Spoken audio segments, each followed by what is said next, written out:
हरे कृष्णा कृष्ण कृष्ण हरे हरे, हरे राम राम राम हरे हरे।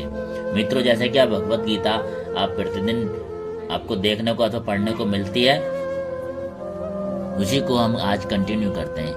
परित्रणाय साधूनां विनाशाय च दुष्कृतां धन संस्थापन अर्थाय स्वाभिमान युगे युगे।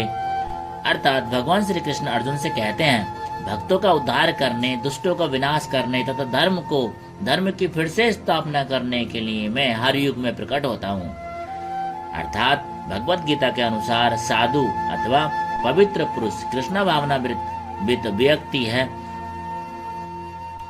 अधार्मिक लगने वाले व्यक्ति में भी यदि पूर्ण कृष्ण चेतना हो तो उसे साधु समझना चाहिए।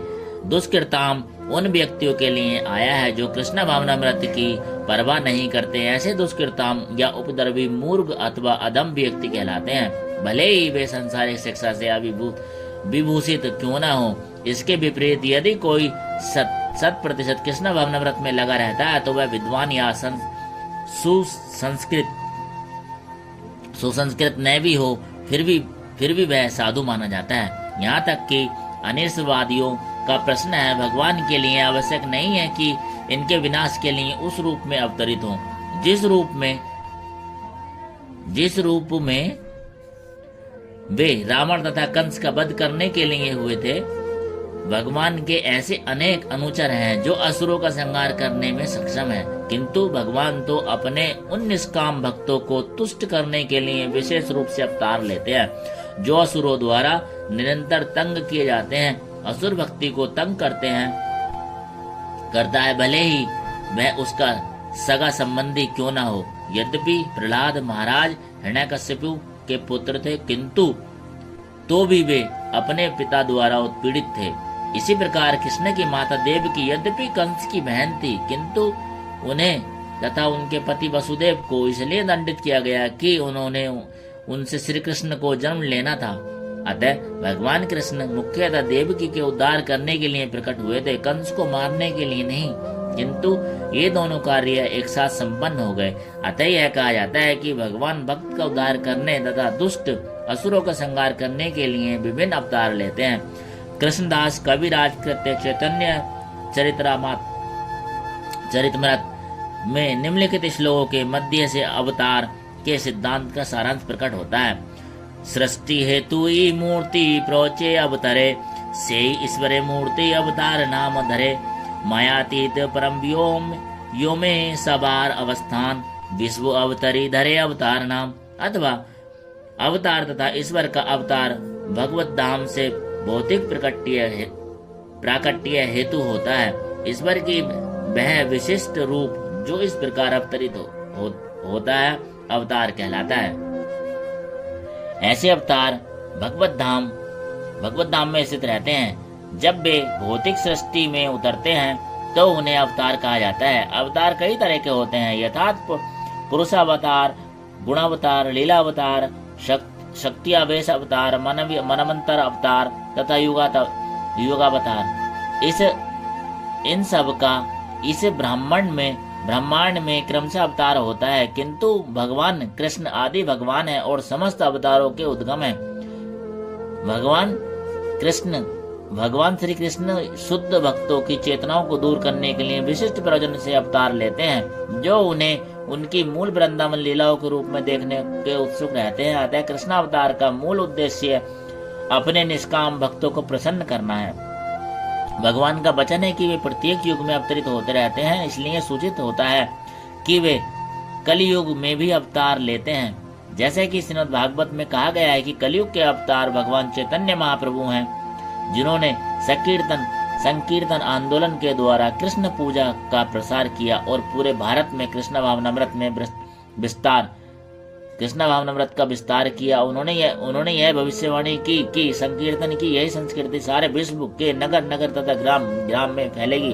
भगवान चैतन्य को गुप्त रूप में किंतु प्रकट रूप में नहीं, उपनिषदों, महाभारत तथा भागवत जैसे शास्त्रों के गुह्य अंश में वर्णित किया जाता है। भगवान कृष्ण के भक्तगण भगवान चैतन्य के संकीर्तन आंदोलन द्वारा अत्यधिक आकर्षित रहते हैं। भगवान का यह अवतार दुष्टों की विनाश नहीं करता, अपितु अपनी अहेतु की कृपा का उद्धार होता है।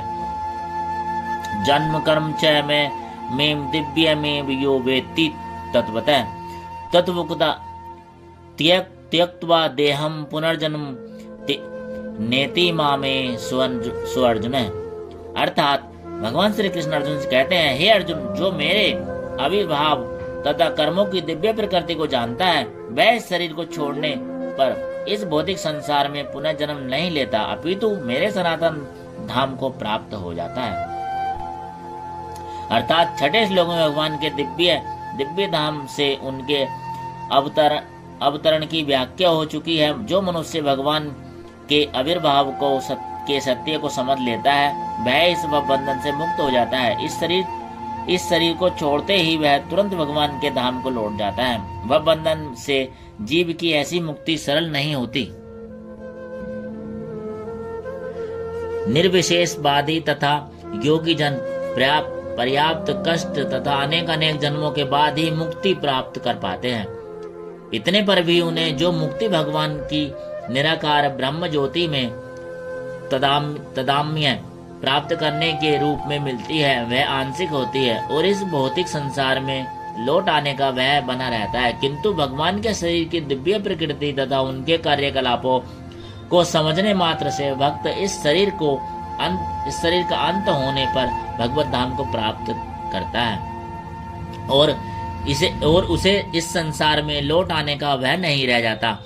ब्रह्म संहिता में यह बताया गया है कि भगवान के अनेक रूप तथा अवतार हैं। आदित्योच्युतम मानसनदम रूपम। यद्यपि भगवान के अनेक दिव्य रूप हैं, किंतु फिर भी वे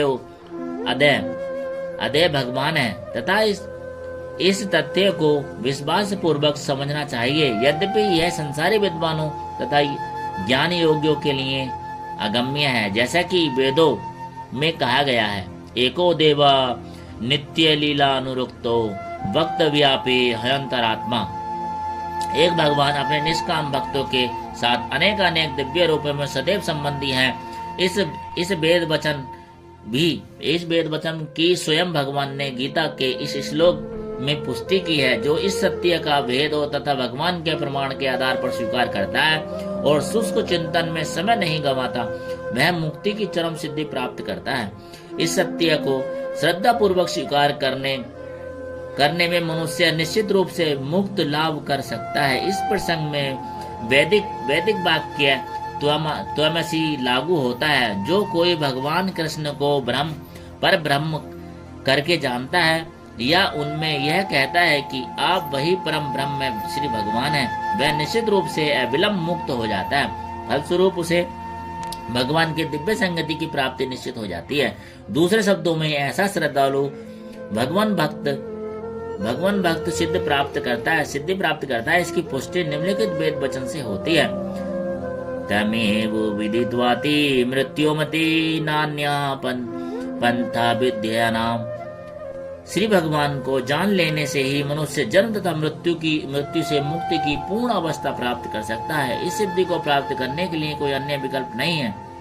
इसका कोई विकल्प नहीं है का अर्थात यही है कि जो श्री कृष्ण को श्री भगवान के रूप में नहीं मानता, वह अवश्य ही तमोगुणी है और उसके मधु पात्र को केवल बाहर से चाट कर या भगवत गीता की विद्युतापूर्ण संसारी विवेचना करके मोक्ष प्राप्त नहीं कर सकता। ऐसे शुष्क दार्शनिक भौतिक जगत में महत्वपूर्ण भूमिका निभाने वाले हो सकते हैं, किंतु वे मुक्ति के अधिकारी नहीं होते। ऐसे अभिमानी संस्कारी विद्वानों को भगवत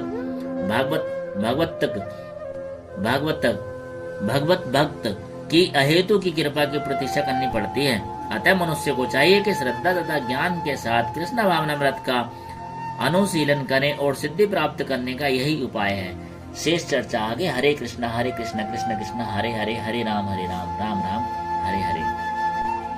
चैनल को सब्सक्राइब कर लेना, वीडियो को लाइक कमेंट शेयर कर देना। ऐसे ही आपको प्रतिदिन भगवत गीता सुनने अथवा देखने को मिलेगी।